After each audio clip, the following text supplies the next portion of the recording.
USMCA, so US, Mexico, Canada agreement. Basically, another word, a rewording of NAFTA, I should say.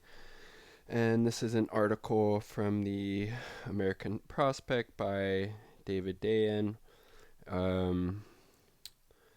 Let's see. Pelosi got AFLCIO President Richard Trumka to sign off on the U.S.-Mexico-Canada agreement, USMCA, handling Trump a political victory on one of his signature issues. And it's people in the Trump administration, the Trump White House, are already signaling, the House of Representatives signing off on this, and, it's more than likely going to be passed in the Senate.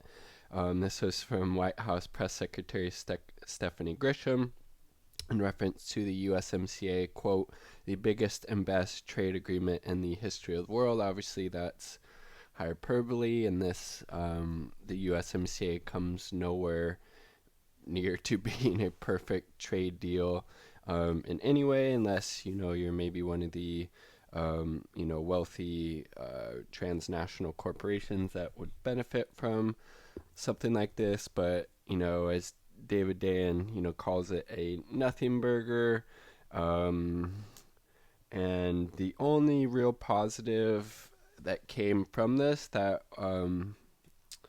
was the elimination of the ISDS, so the investor state dispute settlement position. So basically, when a corporation would sue, one of these governments that's involved in the deal, this dispute would be decided by a panel of more or less corporate lawyers who just kind of rotate through it and handle all of these different kind of corporate interests. So, obviously that's, a little bit shady. So getting rid of that is definitely a plus.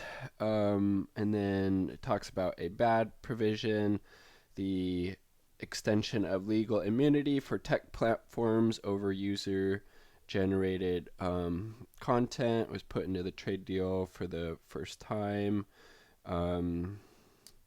Let's see, I guess Pelosi tried to remove the shield but abandoned the request.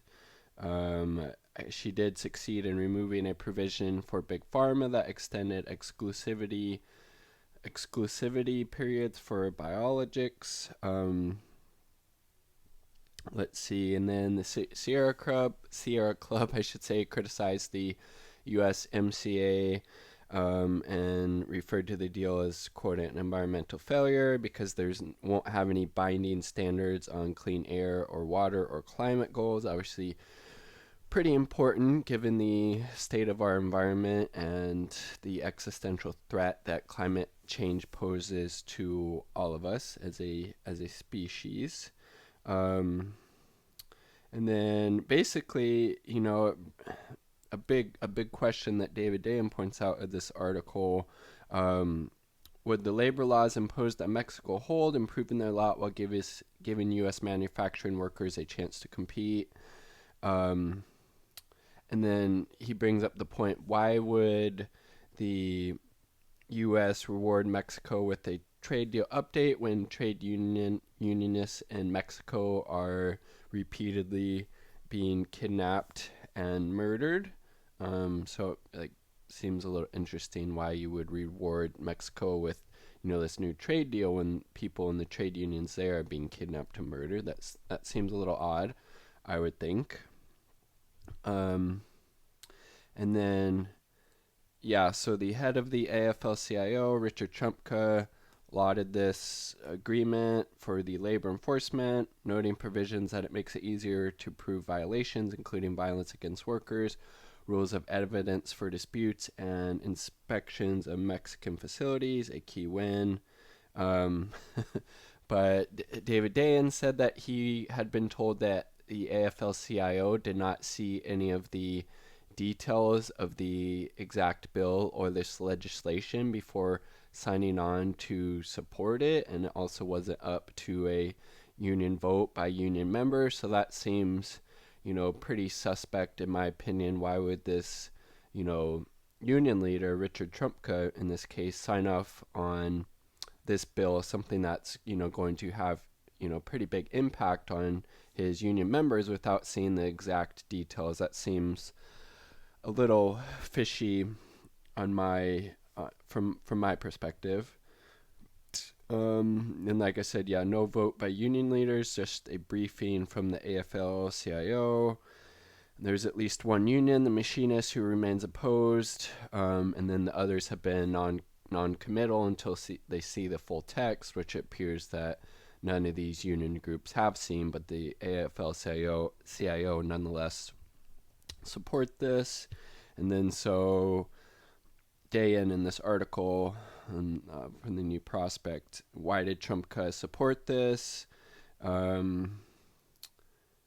I guess he makes the claim that, labor, this trade union in particular, felt kind of some pressure to support something, and instead of always being labeled, I guess, contrarian by the Chamber of Commerce in the United States. And I just don't really buy that as a legitimate reason for supporting something without knowing the full details, because it makes a lot more sense to actually wait and fight for some legislation, get the full details of it, see how those are going to, impact workers here in the United States, as well as, in these other two countries that are involved in it. So just don't really get the rationale for why Trumka and the AFL-CIO would support this without getting the full details of this bill and how it's going to affect its union members.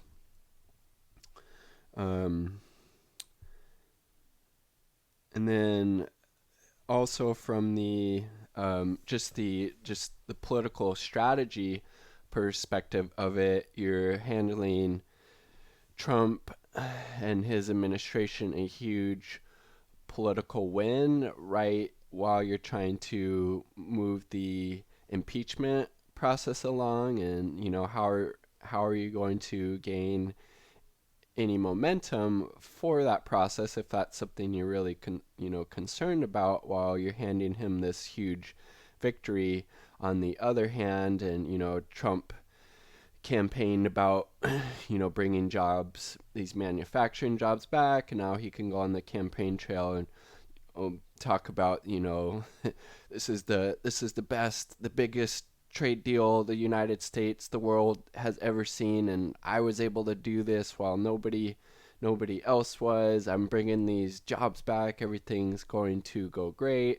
Impeachment thing's just another witch hunt. Nothing's going to happen from it. And then he'll have this huge political win in his back pocket that he'll be able to tout to the American people.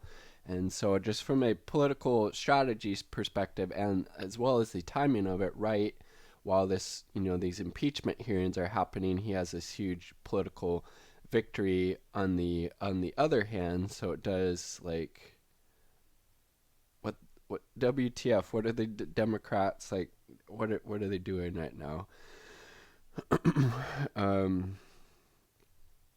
Let's see. And then this is from quote, any corporate Democrat who pushed to get this agreement passed that thinks Trump is going to share the credit for those improvements is dangerously gullible, said Yvette Simpson, CEO of Democracy for America. And then David Dan said only a small handful of Democrat centrists were pushing for a USMCA vote based mostly on their idea that they had to do something to show that they could get things done in Congress.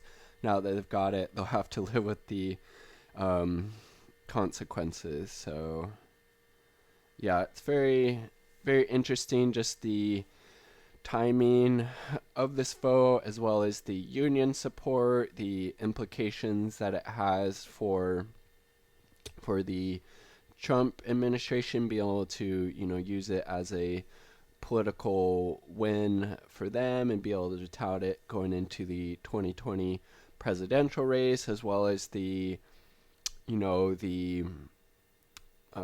future trade implications that will continue to have for workers both here in the United States as well as in Canada and Mexico, and it basically seems like there's a few tiny little positive tweaks, like getting rid of the ISDS, or the changes that were made to that process are a good thing, but it just kind of seems like window dressing, and as a result, these big multinational corporations that have business in these countries and are going to continue to benefit from free trade, while the working people in these countries will continue to feel the negative consequences of it. Just like when NAFTA was first implemented in the United States, a lot of the manufacturing jobs that we used to have here were outsourced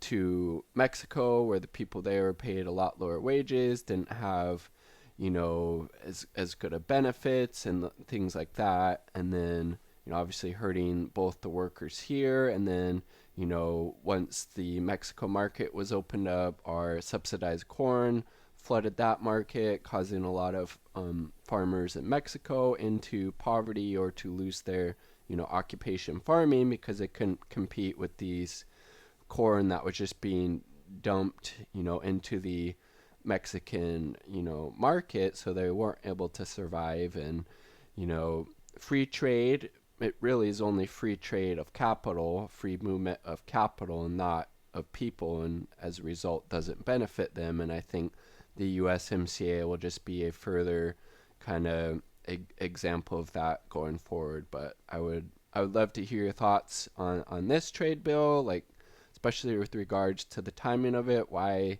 would the Democrats push to get this done right now while impeachment's going on, giving Trump a political win? I just find that very bewildering, to be honest, and would love to hear your thoughts. Peace. Much love.